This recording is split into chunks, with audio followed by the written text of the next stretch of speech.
You're good weekend? Yes, yes. Oh, good. Busy with it. Yesterday wasn't too busy. Yesterday's been nice, but a lot of hard work. All right, so let's go ahead and get started. So today's topic is mindset, and obviously, um, we all know that mindset is super important. All right, all right. Let's start off by the three of y'all, and I won't put it all on you, but let's just take a couple minutes.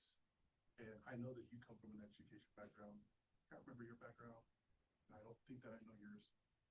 But what do you guys think mindset means? Like, what does it mean? What do you think it is, and what does it mean to you? Start with anybody. Lisa, what do you think? By the way, I really want this to be which is possible. Well, you either have a growth mindset or you don't. So you either see that, there are possibilities and how far you can go. You see things and that way of, what the research shows of where you can go from here. And it's that outlook that changes. So you look at things with reflection and growth and how you can improve rather than how that's going to hold you back. Yes. And you said growth mindset. I believe the opposite, or the as opposed to, they call it the fixed. Fixed. So what's a fixed mindset? Right? Just that it's been a little bit, but you are not necessarily the one in control. So if you're blaming outside sources, so this happened to me because of this, or I can't do this because of that, that is pretty fixed that you're not in control. So it has that internal and external locus of control type stuff. Yes. So yeah, that growth mindset means that you are responsible for what happens to you. And you take what happens, you learn from it, and you change and you adapt and you move forward. Yeah, very good. That's very, very good. By the way, you went straight to the jugular on that one, because fixing growth with mindsets. I mean, that's the best there is out there. It's so true too.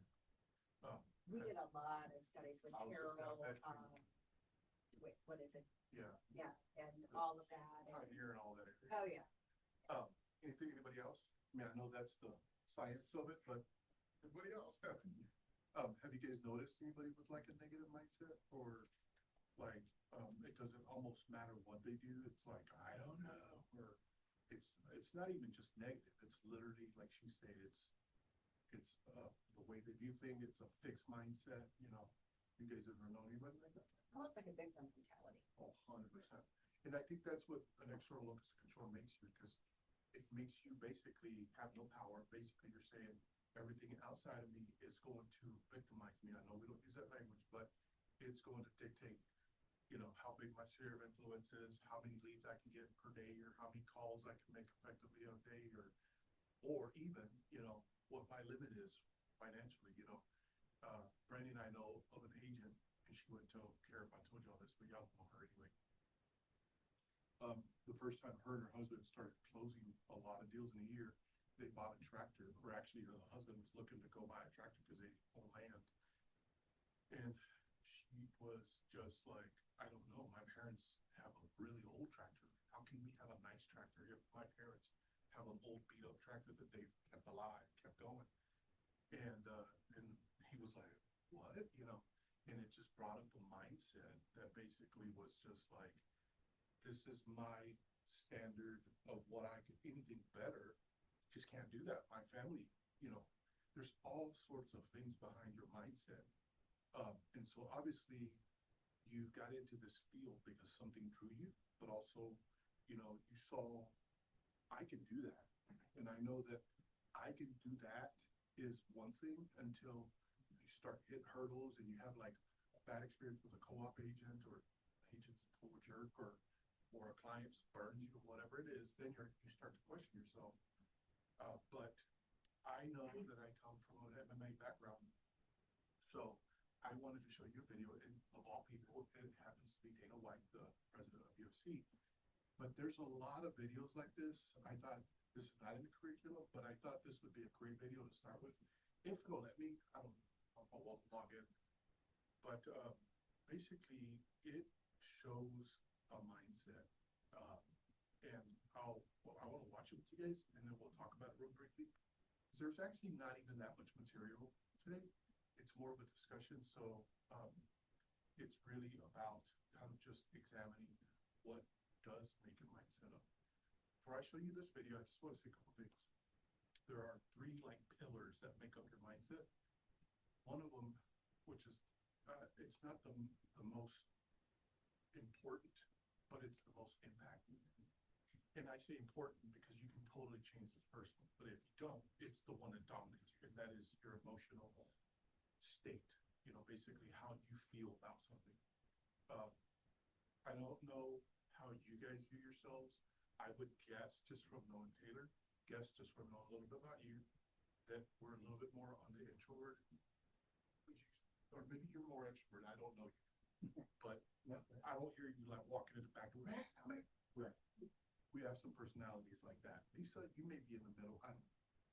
But basically, like you as an introvert, like these are things that you think you got to call, go network, go, grow your sphere of influence, or knock even. To an introvert, like you get a lot of feeling about this. Like, oh my gosh, like that could be overwhelming. The feeling is one of them, the emotional state that you're in, basically. Emotional state. Secondly is a story that you tell yourself. And by the way, that is the most powerful. So emotions, you can like acknowledge a state that you're in, and actually it makes it not just a lot less powerful, but it puts you in power. Like, oh my gosh, I'm feeling anxiety right now. Just even naming it, you recognize your emotional state, and you realize it. If you don't, it's affecting your mindset, and you don't realize it. The second one is the story that you tell yourself. So the story that you tell yourself basically will fulfill itself.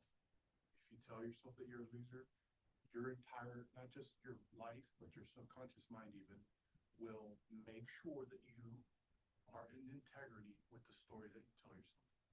And so one of the greatest quantum leaps that people can make in mindset is to start to identify who they want to become, because who you want to become is not a matter of the stock market. It's not a matter of how many people you know. It's not about how you dress or whatever. Who you want to become is an identity. Yes, do you? Ashley says she can't hear you. This is what I was telling you the other day, that guy switched up all the USB. Yes. You're on.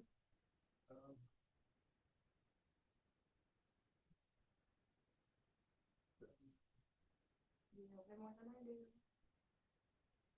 Check, check, check, check, check. There you go. I think that's it. Thank you, Ashley. There you go. I'll go.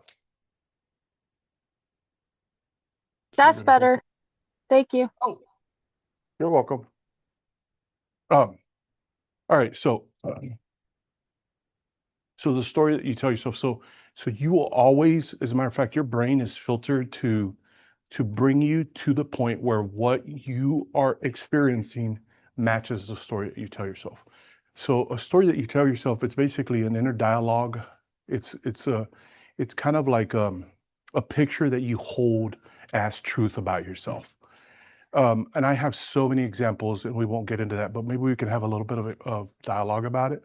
So emotional state, the story that you tell yourself, and then the third one, which is a part of your story, is your beliefs. You know, I come from, like, my family's from Spain. I don't know if you guys knew that, but I come from a Spanish background, and there's a lot of beliefs that we had as Spanish people. Growing up, I identified as a Mexican man, but I'm not. There's literally zero Mexican blood in me. But there is a lot of, in Hispanic culture, there's a lot of beliefs. Have you guys ever heard in your family background? This is a little bit odd, but like any kind of superstitious type beliefs that your parents kind of pass down to you guys?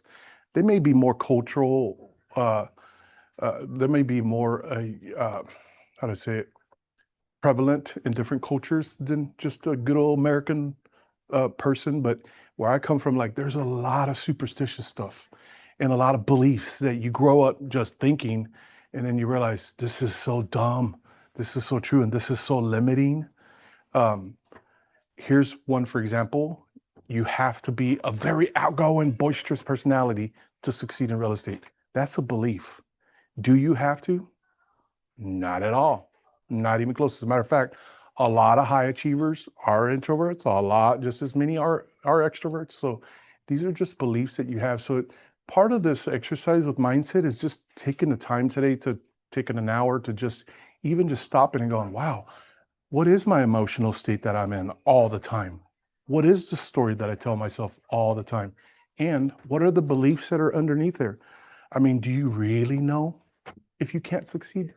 If you set a goal, do you really know that you can't do? I mean, is it truth? So part of why I wanted to show you guys this UFC, it's a little bit of rough language in there, but I wanted you guys to, have you guys ever heard of the UFC, by the way? What is it? The UFC? Oh, yeah. Y'all sure y'all know what that is? I'm kidding. I mess with y'all. Now, what I'm saying is now we know what it is, but Dana White's talking about how it was in the very, very beginning. But I want you to just listen if we can get it to play. If not, I'll just play it from my phone. I want you guys to just listen to the mindset because, like, Lonnie, he has an amazing real estate business, but he's told us about like where it was 15 years ago, where it was 20 years ago versus where it is now. What carries it? The vehicle is your mindset. It's managing an emotional state that you're in.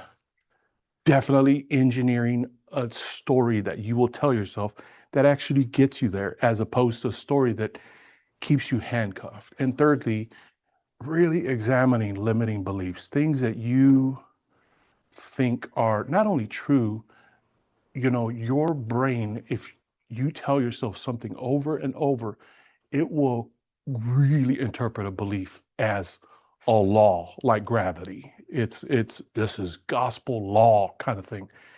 And so you get to a certain place by you championing those things, not anybody else. Like you can even come to class, you can hear Lonnie and Brandy up here telling you, you can reach any goal, you can do anything, but until you manage your emotional state, until you, and by the way, what I mean by manage your emotional state, becoming very aware of the emotional state that you walk in and even that comes up when you are in a certain setting, you can actually manage that. And we can talk about it in another class.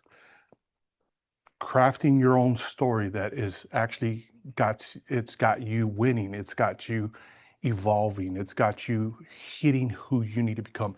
And thirdly, all of your beliefs. So the reason I love this video is just to preach at you guys a little bit.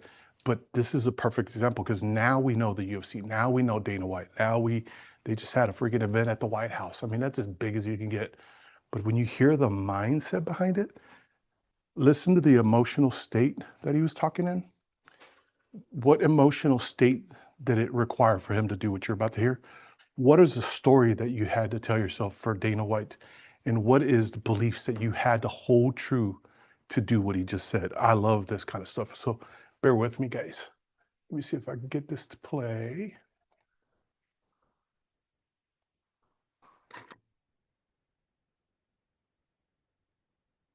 I was going to sue them. Oh yeah, it was an absolute. What was war. going on?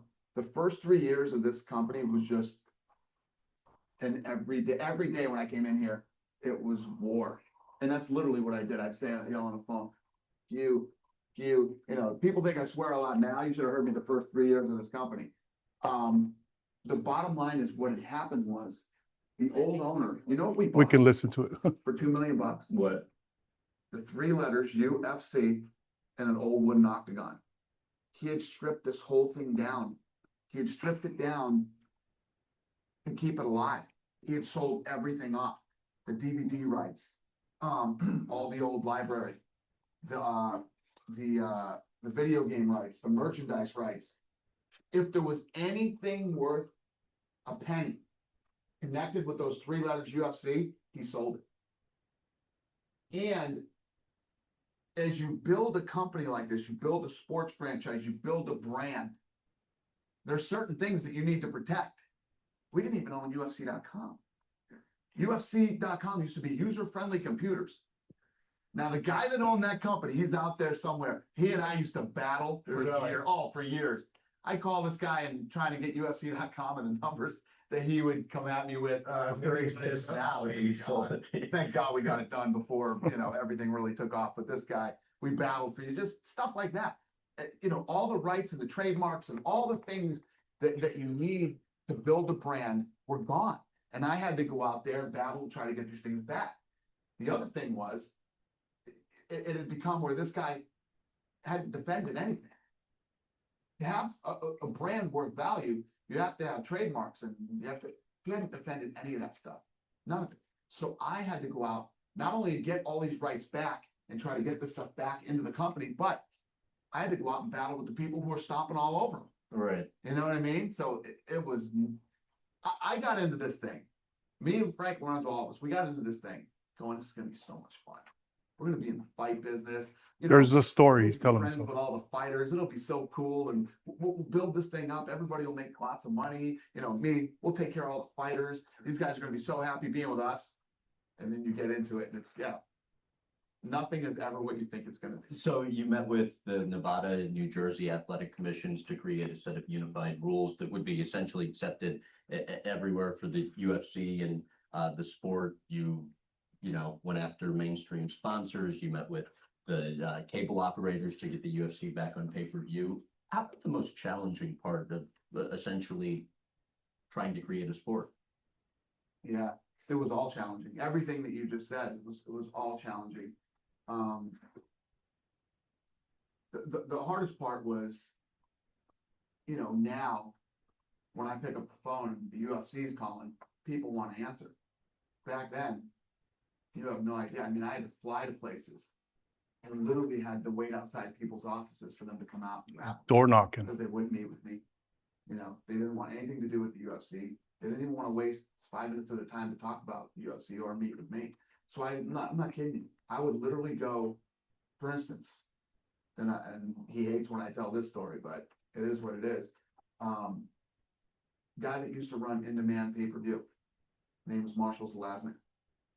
And they would have these big conferences for cable conferences. And I would try to set up meetings with this guy and wouldn't meet with me. So I would go to these conferences and I would look on the schedule and find out when he was getting out of his next thing, and I'd wait outside the door and I'd start walking beside him. Dana White from UFC, telling you right now, we got this idea, we're gonna do this, we're gonna do that. That's the We gotta give story. this a shot. And I just kept following this guy everywhere and terrorizing him. And we finally ended up getting our pay-per-view deal. But long story short, Marshall Zelaznik works here now. He's upstairs actually right now. Yeah. Hates that story, but it's the truth. So And now, you said, quote, I spent the first 3 years. so now that guy works for the UFC. And my whole point in telling you guys or showing you guys, I love the illustration. I love a real life example of something like that we all know, but also something that we all can kind of use kind of like metaphorically as an example. Because honestly, the biggest thing about a mindset in the context of what we're doing today is just having discussion about whatever you see yourself wanting to achieve in this role, in this career, in this field. Because the truth is, Keller Williams has not only a training culture, but it really has a lot of the empowering tools that you need. This kind of stuff that that we're going to go over real briefly. Like I said, there's not much content, so we're going to have a lot of discussion. I don't know if you guys are familiar with the Millionaire Red. They call it the Red Book.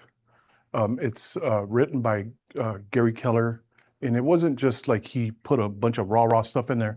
He actually went to the scientific method, and he found all of the top producers in the Keller Williams basically network, and he basically they researched and studied what are the ways that you think, what are the ways that you view things, and what are the basically what's the mindset. Oh, he's walking off.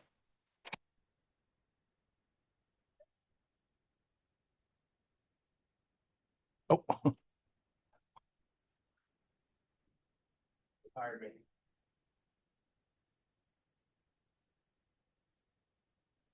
And so basically he took all of the winning principles of how the top achievers think, how they view things, and then they put it into the Red Book. And so a lot of this stuff comes from that kind of a mindset. So let's just kind of read over. Oh,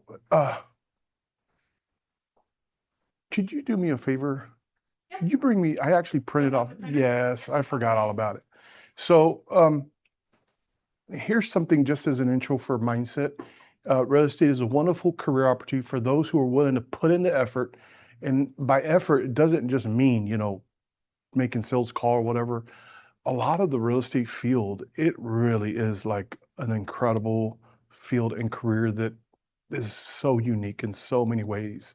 Thank you so much. Oh, yes, yes. Thank you.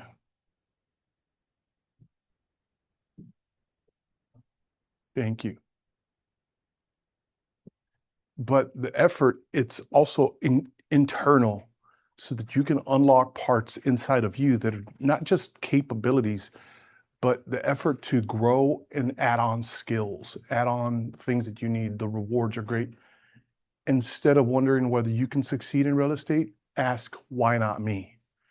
Jay Papasan.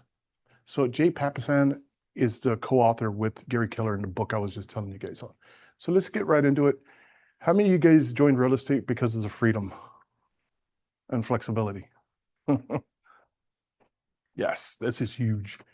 You get to help people with their greatest asset purchase, low cost of entry, and no financial ceiling. There really isn't. Inside opportunity to invest as well. So these are amazing reasons. Now, if you turn in your page, we can kind of go through each one of these myths one at a time. I want you guys to talk about this one, for example. Here's myth number one. And I think that's kind of cute. The 6 myth understandings. Oh yeah, that's kind of cool. Before I take action, I feel like I have to know everything. Have you guys had any feeling like that since when you guys started mindset wise?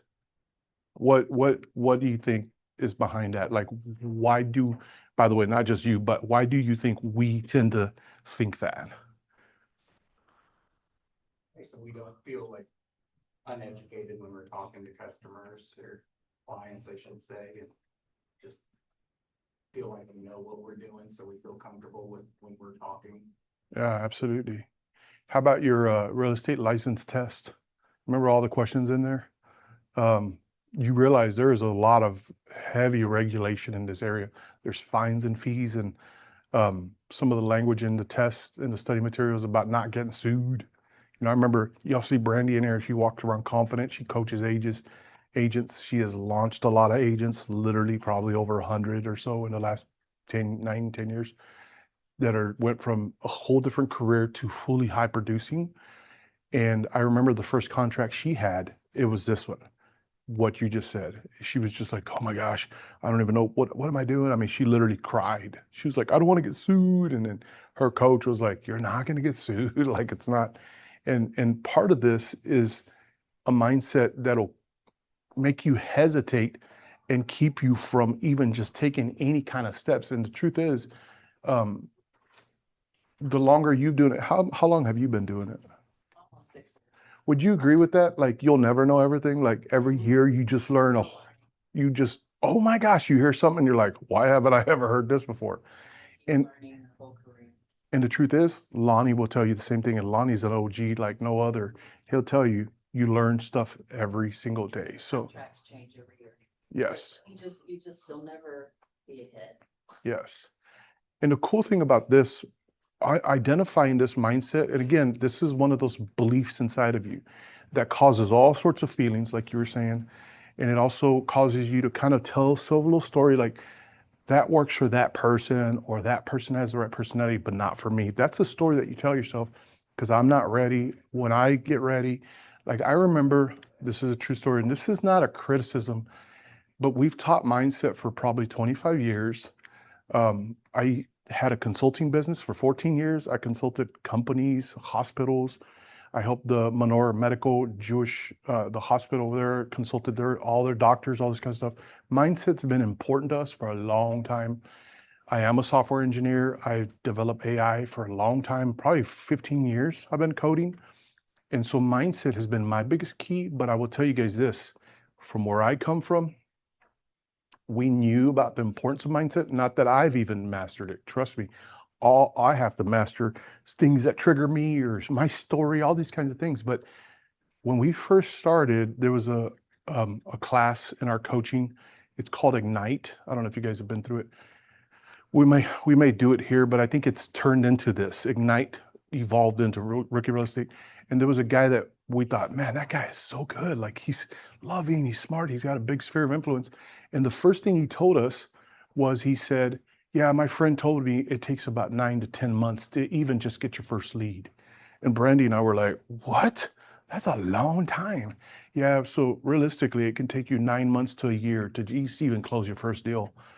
And that is, and I was like, well, why do you think that is? And he was like, because there's so much to learn. You just have to learn so many things. You have to lay a foundation, all this kind of stuff. And again, I'm not here to criticize, but that was a mindset because, you know, when people jump right in full blast and they don't even, they don't know that belief. Nobody told them that lie. They just start doing what they're being told. They start doing the sets of tasks that bring results, and this becomes irrelevant. And as a matter of fact, we know this from people that just start doing what they're told because of their mindset. They don't even hardly know anything, and they start closing deals. Doing the sets of tasks, it should be your focus. Knowing things, this is what Lonnie's always talking about. You're a part of a culture here where you're always going to have people that can help you find answers. There's always going to be a guide, a guiding voice. There's a lot of, our culture is a very supportive culture. So knowing things, it's just one conversation away. But finding contacts, finding leads, coming across opportunities, that's the big thing. So don't allow this myth to just literally cripple you, because it'll just basically disqualify you for no reason. So one of the things that you need to tell yourself is something like, I not only belong, but I can totally do this no matter how much I know. And by the way, just to let you guys know one little thought about this, the fact that each one of you guys got your license, you already have a knowledge base 1,000 times more superior than the average person that thinks they know about real estate. There are so many things that you know, you just don't give yourself credit for knowing them. Just because getting licensed in this field, you remember how stupid that test was? I mean, it was a booger. I mean, it may have been easy for y'all, but it was just like, oh my gosh, it's so much. So don't ever allow this mindset, this mentality to just basically cause you to hesitate and doubt yourself. Myth number 2, how about this one? I'm not a salesperson. I don't know what to say. And by the way, these are on your pages as well. Sales is a skill, and you can learn what to say and do. Would you guys agree with that? Like, how many of you guys relate to this one? Like, I'm not a salesperson. Would you consider yourself a salesperson with the teaching background and so forth? Yeah. I mean, guess there's an element to it, but I never really looked at it that way. Yeah. I mean, So this has not been a, an equation. yeah, there can be. But you know, I think of my husband as more of a salesperson, Oh, yeah. you know, because he's really the go-getter, and I'm much more reserved Yeah. with that. Yeah. So I don't know. That was something I still deal with, that initial getting over that hump to Yeah. not sound like I'm overly pushy or Totally. like I'm trying to be a salesperson. Yeah. So, Well, I don't know. and I will tell you guys this, Brandy and I talked about this because not only are we realtors now, but I think we've bought 4 houses that we've lived in. And we remember the first 3 realtors that we used, they were very salesy. And I don't even mean that in a bad way, but they were just like, I would, now looking back, they totally had commission breath. They weren't from Keller Williams. And we were just like sold. But then when it actually came down to buying a house or selling our current house, like a lot of the things that we needed weren't there. Like it was just like, holy cow, like this is horrible. This is a horrible experience. We like you, but man, we are like, so many things are getting dropped. And the last realtor we had was the opposite. Very reserved, very quiet, not at all salesy. As a matter of fact, That's the last thing I would call this girl. But yet she was amazing with follow-up. And here's another one. She was incredible at listening. She has a spiral notebook. She would just ask questions. And we're just like, and we want this, and here's our concern. And we just got to talk and share. And we were like, this person is amazing. Closed this current house that we live in right now. And we're like, wow, this is a whole different experience. And so this is something that when people become realtors, they immediately think, oh my gosh. And here's another thing that you'll hear. Oh, you got such a people personality. You'd make a great realtor. You could totally be a salesman. Well, part of this is like not, those statements are not rooted in what it actually takes. Like if you view yourself, I think this is one of the next slides. If you view yourself as actually doing things to serve people and help people, being a salesperson is irrelevant. It really, really is. So I think this is the next one. Um, oh, well, I think it's here. Let's jump to it. Never mind. I don't know what I'm talking about. Maybe I just thought it all up. But here's another one. It's kind of the same mindset here. I don't have a local network. I hear a lot of realtors say that, and I totally understand why we would say that, but no one actually does until they build one. In other words, like part of your mindset is going to be like determining what you want, and the how will always show up. A part of here towards the last 15, 20 minutes, we're going to talk about your why, and you determine your why, the how will always show up, including building a sphere of influence in a local network. Um, just so you guys know, and I think Brandy wouldn't mind me telling you all this, but a small little example, going to network events like your husband, let him loose. Like he will meet everybody, connect with people, know somebody that knows you kind of thing, talk to you, and you'll like walk out of there feeling encouraged. That's not me. Like I sit down and I will stare at people. Like I'm just kind of like, but what Brandy has is she has an AI tool that we take your tool that Keller Williams provides. It's called a KPA test. And I don't know that all of y'all have taken it. Have you taken it? I think so. I don't know if you have. Okay, well, this is going to be a great treat, by the way.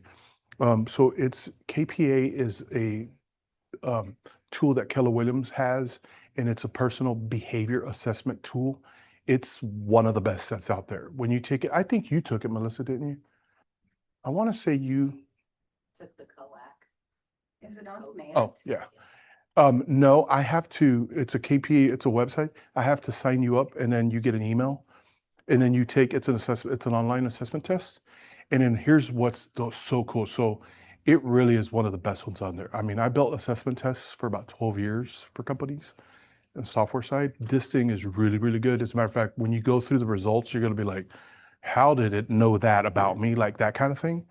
But Brandy runs it through an AI that Keller Williams kind of provided. It's a little custom ChatGPT, and it will tell you based on your KPA test all of your strengths and what type of networking to do. So if you say, I want to build a sphere of influence, I want to reach this financial goal, and I want my life to be look this way with this amount of freedom, my work schedule to be this way, whatever it is, we have tools to show you how to network. And what it does is it tells you when it comes to building your sphere of influence and networking with others, here's 5 things that you could do that play to your behavior type. And here's 5 things that you should do to stay away from. You guys know Shelby, right? The pink girl. She parks her truck out here. She wears a pink cowboy hat. She went through that, and I think it was like 3 or 4 of the things that chat was saying to do, the AI was saying, you need to capitalize. She was doing them. And things that she would come to class and hear, you need to do this and this. She'd be like, that is not me. This AI told her, stay away from those very things. So my whole point is, you don't have to disqualify yourself based on your behavior type, your personality type. You're more reserved, more outgoing. There is a strategy for all of us. And so if you guys want, if you guys are interested, I can send you guys, the 4 of y'all, that KPA test. And then when I get the results, I email them to you and Brandy. You could set up a time with her and she can kind of sit down with you based on your goal and say, here's what the AI kind of laid out based on your strengths. Here's the vehicle to get you from where you're at to your goal. It's really game changer. I can't remember who it was that we did that with, that they started just focusing on those things, and they basically, it helps you find your niche.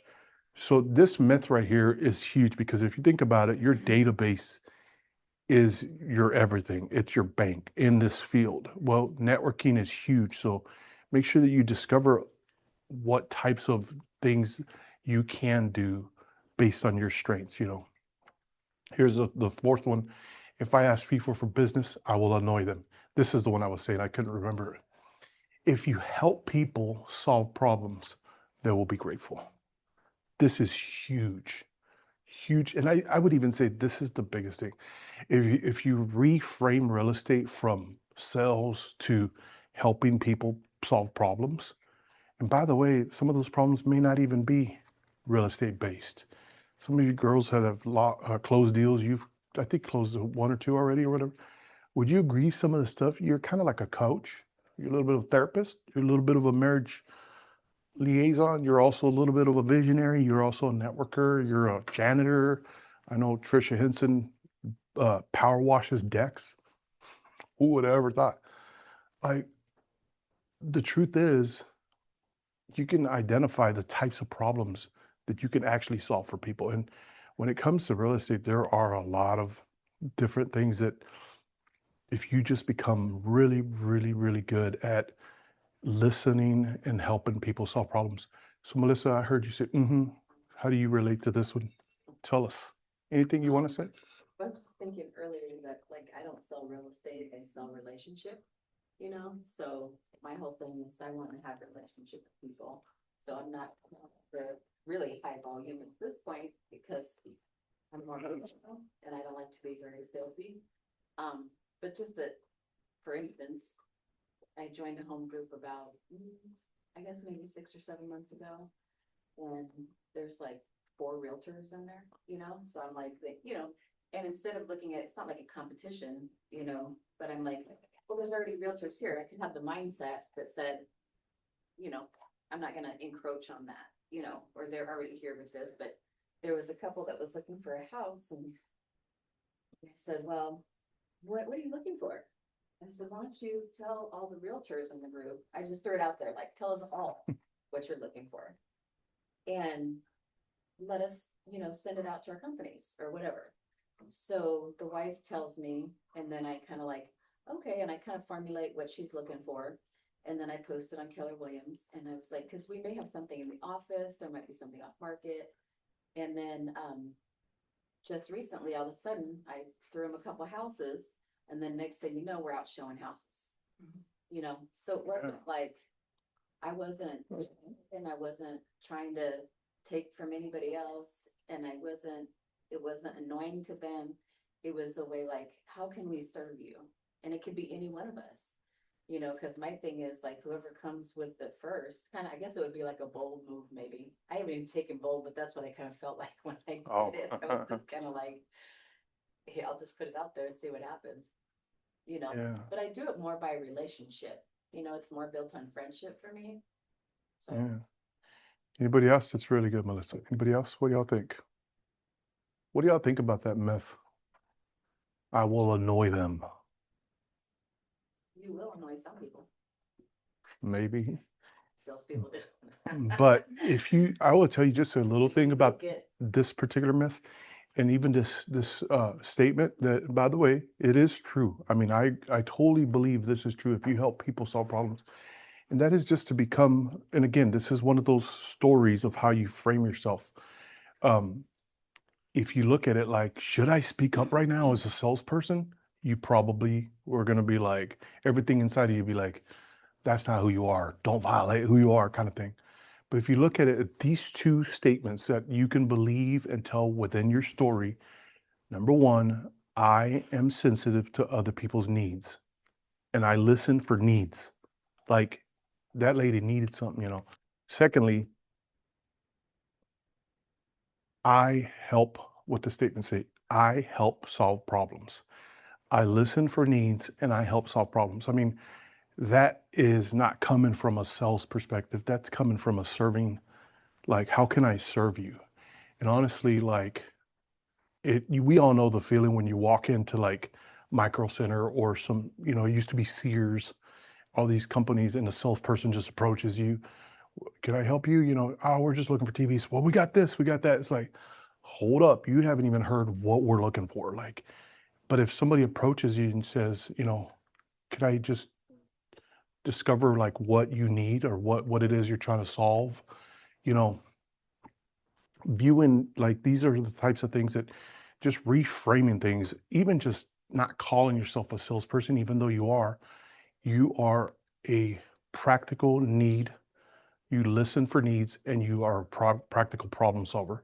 Like that just takes a lot of the anxiety away and it just kind of engages who you are to problem solve. So these are just mindset things. And by the way, these little myths right here, I would say are some of the biggest reasons. It's not that people don't succeed in real estate. These myths and mindsets are the biggest reasons people don't even engage in doing what they want to do. So um, these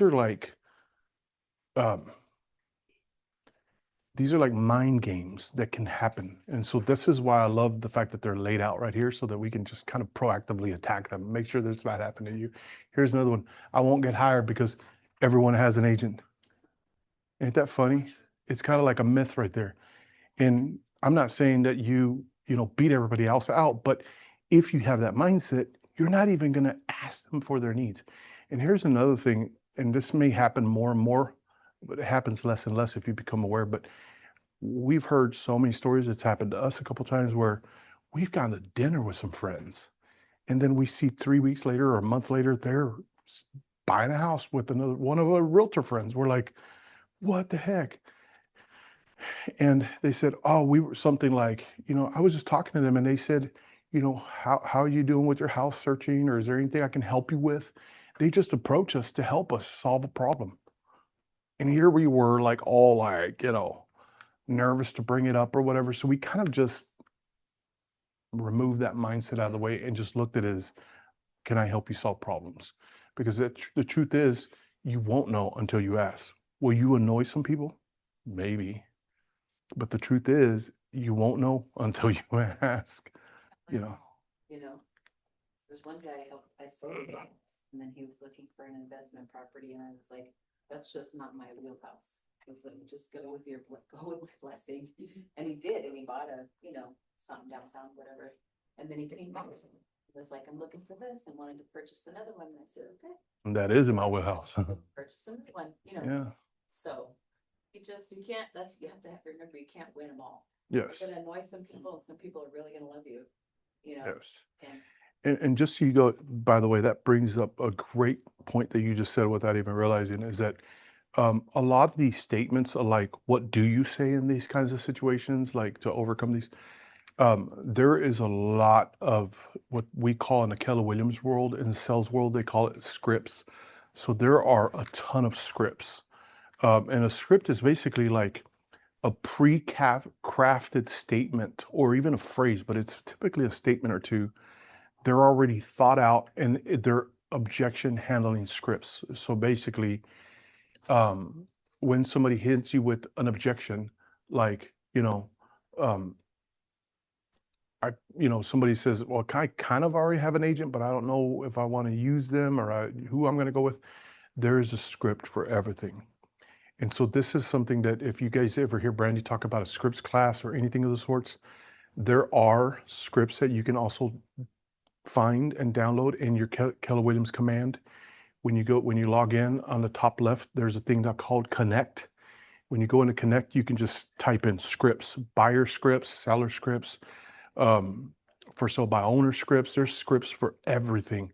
And these are basically the proven statements that you need to equip yourself with so that you don't have to improvise and, kind of say some things that actually end up backfiring. So these are proven scripts.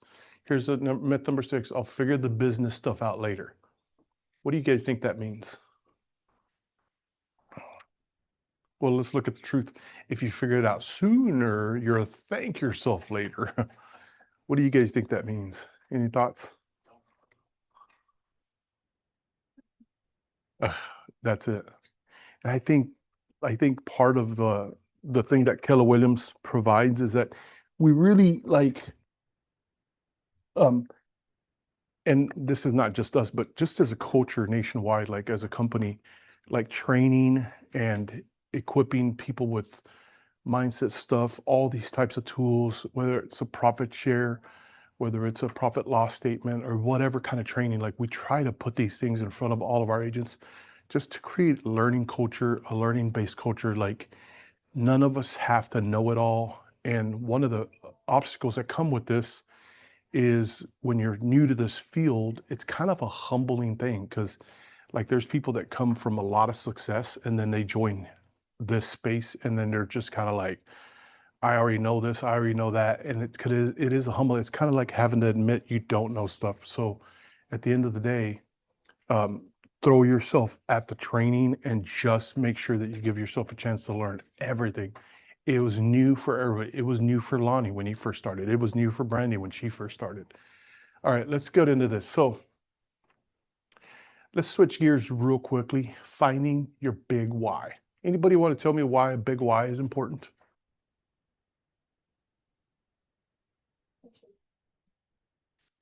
Yep. Why?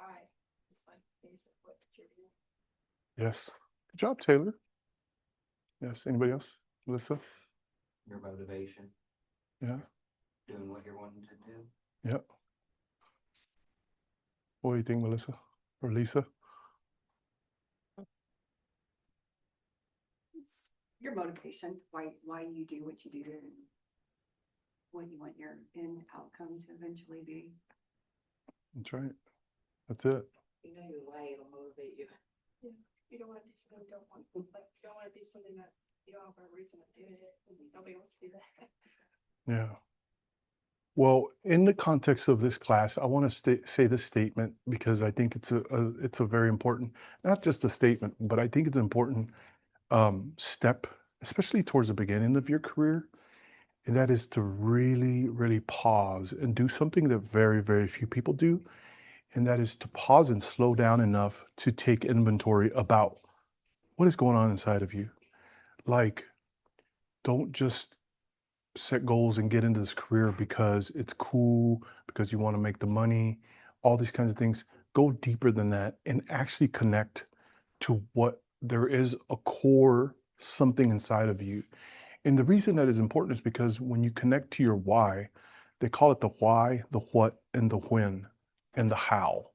You know, a lot of people know what, and a what, it just becomes another task. It just becomes another job. The when or the how. But when you connect to your why, that's where your real power is. That's where you're basically tapping into, um, and this is kind of a weird word, but you're tapping into like an amazing alignment inside of you. You know, um, though my family is from Spain, my forefathers were from Israel. They moved from Israel to Spain to Texas. So a lot of the Jewish Hebraic mindset, like you've heard me talk about this in the past. There's a lot of Hebrew words, a lot of Hebrew language, and there's so many different definitions that we know in English. And the word, for example, integrity, it has to do with in Hebrew, it's more about being in alignment with who you really are at your core in thought, in speech, and in action. So integrity is more than just keeping your word. Integrity means that you have basically identified what is inside of me that is my core fire like. And if you learn to identify that and you learn to tap into that, like it just, let me put it this way. When you're first starting without knowing the science of how you work, a lot of people will identify what goals and a what will only motivate you to a certain extent. But you have to get a little bit deeper into not just the what, but the why behind it. What is the purpose behind it? And then, because they just remember this phrase, when your why is clear, the how will always, always, always show up. And I just want you to go with that in your mindset, like as you're evolving and taking steps and so forth, like being able to just slow down to identify what is my why. And by the way, consequently, um, there is in this, there's a couple pages that I would love for us to end it with the next 5, 7, 10 minutes of just a little bit of discussion. And honestly, I wouldn't even mind if we just kind of gathered in a circle and did it together. Of identifying a little bit deeper of your why. So let's just look at some of this. Finding your big why.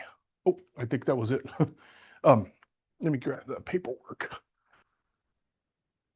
Have you, any of you guys ever done, like I teach a class called Finding Your Why and actually crafting your why statement. Have you guys ever taken anything like that, like a class like that at all? No?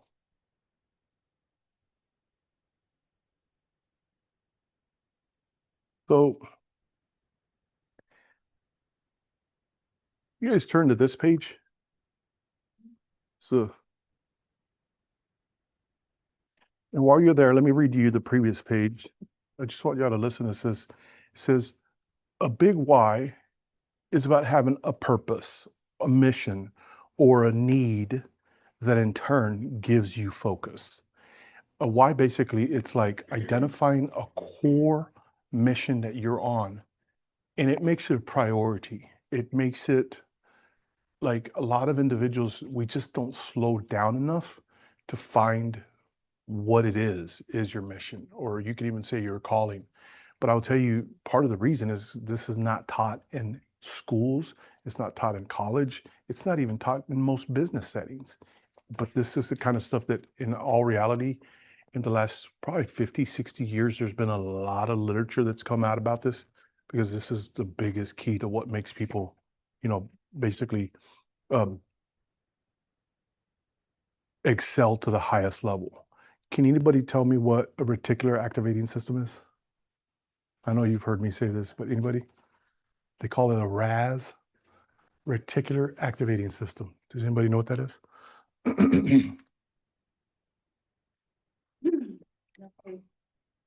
I'm glad. Then I will teach you. Your RAS is a part of your brain that has to do with your emotions, your actual wiring, and your imagination. And what a RAS is, it's a filter system that in your brain. Now, I want y'all to hear this weird bunch of statistics. Your brain, I believe, your mind can take in about 50 to 60,000 pieces of stimuli per second. But it filters your reticular activating system. It filters all 50,000 pieces of data and reduces them to maybe 2 to 3. So it only allows like 2 or 3 things to hit you at once. So it's basically not only a filter system, but it's a huge key to your success. When you identify your why, it rearranges that system. And what it is this. Let me give you a simple illustration. When you go buy like a blue Ford Escape, I don't know if you've ever bought a blue, we haven't. You drive down the street to go home and you see 3 or 4 more of them. Have you guys ever done that before? What is that? Your mind has brought that into your focus, and your brain, your reticular activated system, has a radar built in that whatever you choose to bring to your focus, your brain, your reticular activating system, it's activated, and now it turns your radar on to those types of things. Why is that important? When you identify your why and you know a little bit of a sense of a plan to get there, that same part of your brain gets activated, and now your mind and your subconscious mind are working for you. Your radar goes on to find clues, hints, tools, ideas, resources to make that come to pass. So in other words, finding your why is not just about, it is about motivation, but it's deeper than that. It basically turns all of your systems on to accomplish that. I know you guys didn't ask me for this, but I'm going to tell you all anyway. So 30 years ago, I took 2 courses and then I kept doing it. I taught myself how to speed read. And I don't do it anymore because I have a Kindle and I have all these apps where I read stuff on an iPad.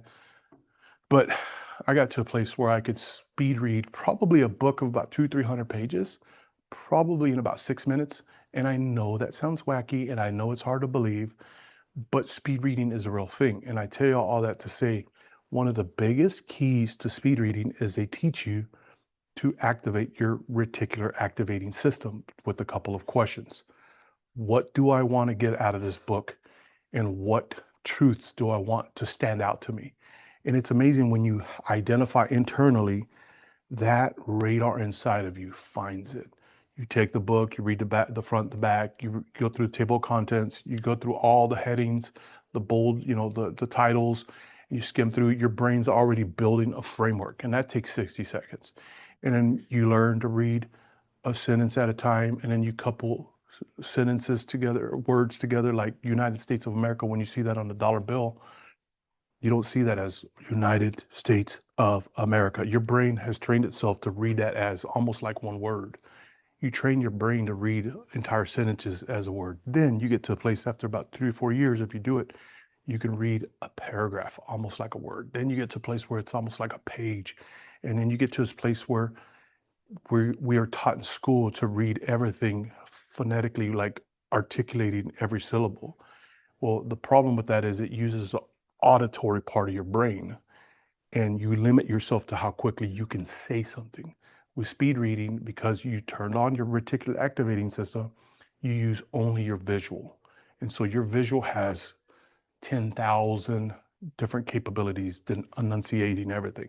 So you literally get into a flow where you're just using your visual part of your brain to read, and you get more out of a book than if you read it over 2 weeks. It's the weirdest thing. That's how powerful your mind is, your reticular activating system. That if you identify your why, everything inside of you starts to go, let's make that happen. Now, I'll give you another weird statistic. It has been scientifically studied that 87, not 37, not 57, 87% of what you're feeling right now, just at a sitting, resting state that you're in, comes from your subconscious mind. That's scary, because what that tells me is what you feel every single day, and you carry around all these feelings, the stories that you tell yourself, it's not even you consciously thinking. There's a there's a supercomputer underneath your hood determining what that is. And a lot of that has to do with not identifying your why and not understanding how your reticular activating system works. For example, if you feel crummy about yourself and you're feeling crummy and you walk out that door and stump your toe on that grill right there, you're gonna be like, your internal is gonna see you are a dunce. And you didn't even have to think that. Your subconscious mind is going to remind you, your reticular activating system is looking for hints and clues. It just found another clue that you are a dunce. So identifying your beliefs and your why and realizing you've been activating your brain to focus on the wrong things, it is the biggest clue for everything. Now, I don't just, teach this kind of stuff. I try to live it. And I'm in the AI space, software engineering space, especially now. Everybody knows AI, but I was doing AI before everybody was, and it's a very hard mindset. Finding my why was the biggest reason. And kind of like what you said, Melissa, like that story was a perfect example, by the way. Um, if you don't know your why, you will be among opportunities and completely miss them because they're not on your radar. But when you have activated that little radar, y'all can read up about it. Reticular activating system. You actually find, and you not only see opportunities, you create opportunities. There's so much of a. So I want us to leave it with this.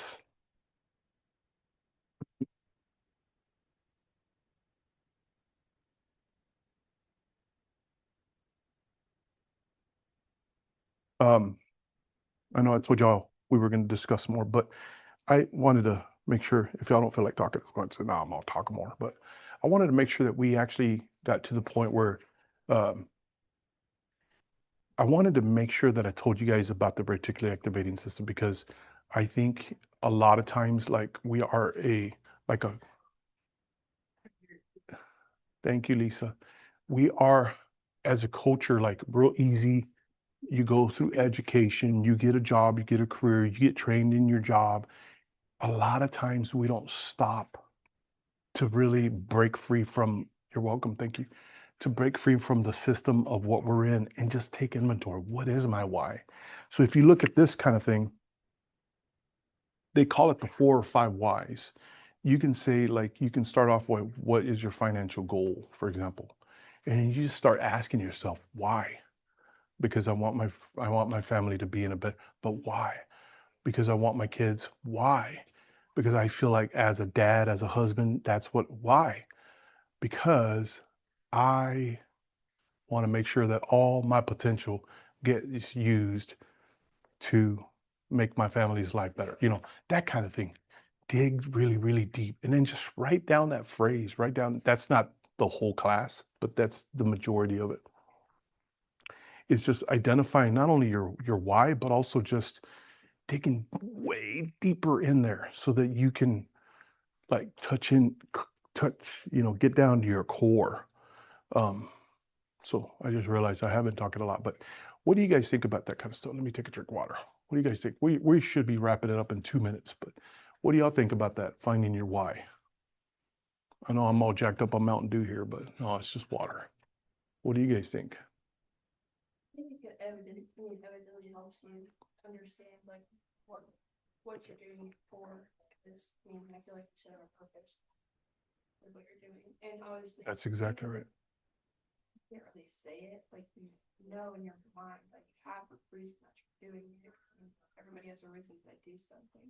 That's right. But I feel like writing it down or even brainstorming, like you said, to find a bigger word, like the big overall concept, just helps you. Then you actually realize like that is my why, and then you can do stuff that's more targeting to that why. That's right. Just like the time. That's so good. Oh my gosh, that's so good. I wish I would have known that when I was your age. Anybody else? I'll leave it with these couple statements. That was very good, by the way. That's exactly how it works. And this is part of the little class that I teach in, and you know, it touches on it here in this previous page. It says, what moments in my day-to-day life or work do I find meaningful? So I want y'all to just, let's take a minute to read this. So what moments do I find meaningful? Why is that important? Well, there are things that you do in your life that when you do them, or that when you talk about them, or when you are sharing with somebody, like you can be talking, and when you touch that topic, you come alive. That's how I am with technology. And part of it is in West Texas, I grew up like there was no technology, but I was always drawn to how it worked. And when I was 5 years old, this is stupid now when I think about it. I wouldn't do this with our 5-year-old when our kids were 5. But when we were 5 years old, you guys are too young to even know this. I know you are, Taylor. But there used to be these televisions and this big, you remember those dressers? It's like a living room dresser and the TV was built into it. It's like a tube, We had one of those. So you don't even know what we're talking about. We're talking about a piece of furniture with a TV built in. And it wasn't a flat screen. It was a freaking, huh? No remote. Oh, heck no. You turn the knob, and sometimes the knob broke. You'd put pliers on it or whatever. And ours broke. And my dad, he's like, we're having 2 men come pick it up. And I was like, can I have it? And he's like, what? And I said, I would love to have it. I would just love to have it. So we took it and put it in my bedroom with the back facing me. And I just opened it up and I was like, oh my gosh, this is amazing. And I ended up just falling in love with technology. I was 5 years old. And when I was 7 years old, my uncle came and he was talking about microchips. He had a little encyclopedia for his work. You can order, and again, Taylor, this was no Amazon. It was only snail mail. There was no cell phones. Wow, that sounds bad. But you had to order on snail mail. You had to send a check, and then you had to write little chips. They had ID numbers. You had to write every single, and then it would take about a month and a half. You get them in the mail. It was the worst. And then you build little digital clocks and all sorts of wire circuitry. I was doing that when I was 7 years old. All that to say that now I'm 51 years old. When I talk about technology, and I've been a programmer for a long time, I can code in 6, 7 languages, coding languages. And now with AI, I don't even need a code. Now I built 2 little coding agents that help me code. Like when I talk about that, like I feel alive, like I come alive. Like there's not a problem that you can't write down on a sheet of paper with technology that I can't build. I can build anything. And so what I was going to tell you is throughout your day, this is one of the most powerful little subtle things that I can tell you is if you really stop about your life, about your real estate career, or even in your past career, there are certain moments that when you think about it, they have so much meaningful magic sauce on them. When you touch or talk about it, or you even think about a certain area, like it fires you up. That is connected to your why. Secondly, what do these moments have in common? So I want you to hear this and then we'll close it with this. So if you can identify 3 or 4 or 5 of those types of things that just fire you up and you know when you talk about them, like your whole countenance changes, you like you come alive, you feel happy, you feel excited, you basically feel like a child, you feel childlike, like there's a little bit of a kid excitement. If you can write those down, there will be a connecting pattern between all of them. If you can identify that pattern, you will start to see some major clues about your core why, like what makes it. So it means that last third point, does this why ladder up to a big one? In other words, can you look at all those and say, I see a pattern in all of these areas. This is what it is. It leads to I think this is my big why. So there's like a science to this, but if you're going to be a science of anything, be a scientist when it comes to you. Like I like what you said, Taylor, at your age. I don't even know how old you are, but I'm assuming you're super young. Like to know what you just said is it's extremely important. But being able to find all these different clues and like figure out and discern a pattern and just identify like I didn't even realize all these things are connected through this one concept and you find out why, like you basically tap into an amazing, not just a power that's inside of you, but I want y'all to hear this as y'all go, a fulfilling. Make sure you get into a real estate path, but craft your story and craft everything you do in a way that it's a win-win, which is our first value. It wins for your finances and your family, but it wins for you. It fulfills you. Real estate is so vast and huge that you can actually craft all sorts of different approaches. What I told you guys about Brandy, that's what that's about. It's about finding your path and your niche. These are the sets of tools I'm going to use. But know what your why is so that you can be fired up. Because remember what I said, if you find your why, your mindset will never have a problem finding your how. So identify your why and you will definitely create a how no matter what. So we can be done and thank you guys for coming. Any statements, any feedback, any kind of thoughts that you guys have? I like it. That's good. Good. So in one sentence, somebody tell me what this class means or what mindset is important. Taylor, you're in a flow. Go for it. Why is mindset important? Mindset is important because if you have, well, if you have the proper mindset, then if you have the proper mindset and you know your big why, then there should be really nothing to stop